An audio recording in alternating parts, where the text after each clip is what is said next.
Hello, it's Friday, so that means it's Friday ParaVlog time again. This week I thought I'd keep it really short and just let you know what I've been up to and what's gonna happen in the next week or so.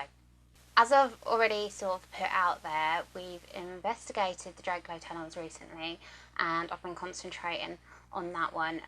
The place was that big, we actually went back 3 times to try and cover most of the tunnels, but I still didn't manage to cover it all, but I did manage to cover a lot of the areas and the particular haunted areas.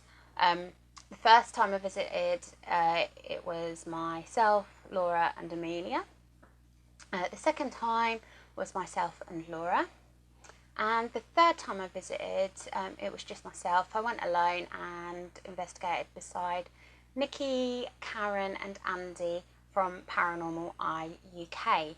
And I have to say, the last visit was the most spectacular for witnessing haunted activity.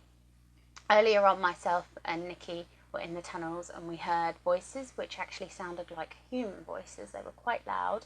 The words weren't distinguishable, but you could hear a conversation going on and it sounded like mouths talking in the engine room.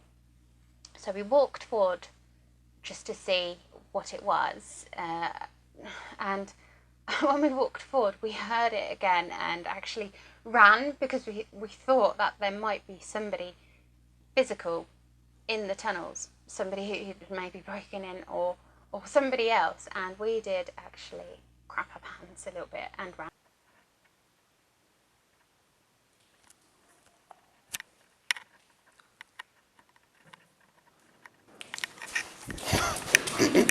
I'm not staying in there. Fuck off.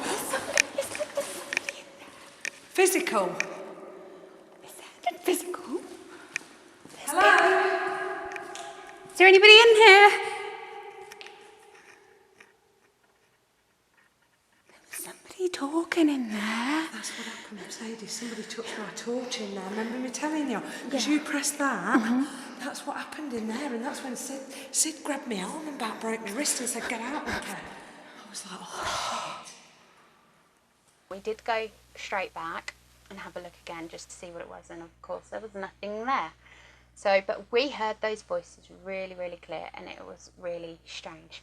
But the good thing is, later on when myself and Karen were in that area, in the tunnel just outside the engine room, I heard a male voice again, and we've actually captured that on 2 camera audios which were filming at the time, so I'm really, really happy with that, because on the camera you can hear that I hear something, and the EVP itself is really, really clear.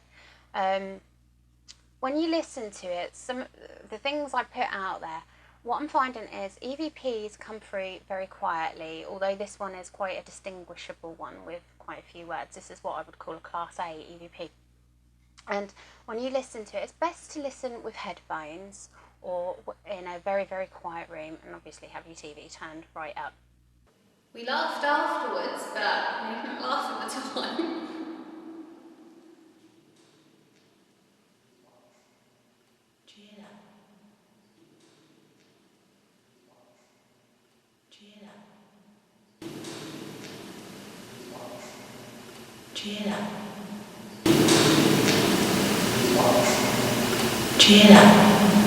I do enhance the audio on when I do like a repeat to try and make it clearer for people to hear, because you can't always hear it in the original clip, but obviously at home when I'm analysing and listening through headphones and looking at the spectrums, I can see that there's stuff going on. So yeah, but this response is an intelligent response, so I'm so pleased with that. It actually intelligently responds to what we were talking about at the time, so that's quite good. I've still got more stuff to go through.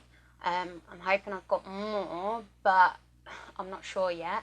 The documentary is still in production. I'm hoping to finish that within the next week, and that will be going out to a Paranormal TV channel, which is due to be launched in the next week or so, I believe. So I'm looking forward to that. Next week, I'll be going to investigate the Leeds Asylum. I'm not sure if Laura's coming as well. If not, it will just be myself again, and I'll be investigating alongside Nikki again from Paranormal UK and some of her team. And I might even venture off on my own as well. But I cannot wait to do this place, because the Leeds Asylum, when it was originally built, I believe it was built as a Victorian workhouse. And then later on, during the First World War, it was then a hospital for wounded soldiers in the war. And then after that, it became a hospital for mentally ill patients. So it would have seen a massive history of sadness, anger, frustration, upset, all sorts of pain. Lots of people would have died there. Many of these mentally ill patients spent the endurance of their life there and died there. And also these patients would have had such extreme treatment back in the day. They used to tie them up, put them in like vices, clamps and things to keep them still. Electric shock therapy on the head. Things which are just very inhumane, really. So lots of things would have probably gone on at this asylum, and I'm looking really forward to doing it. It's huge. It's the perfect location. It looks so picturesque. It's like one massive mansion. So I can't wait to get there and do that one. And then that one will be a documentary as well. And that one will be going into production as well for the Paranormal channel.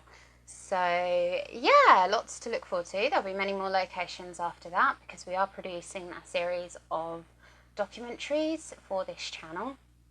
So we've got lots to look forward to, lots of locations to explore. It means a lot of travelling around the country, which is absolutely fine.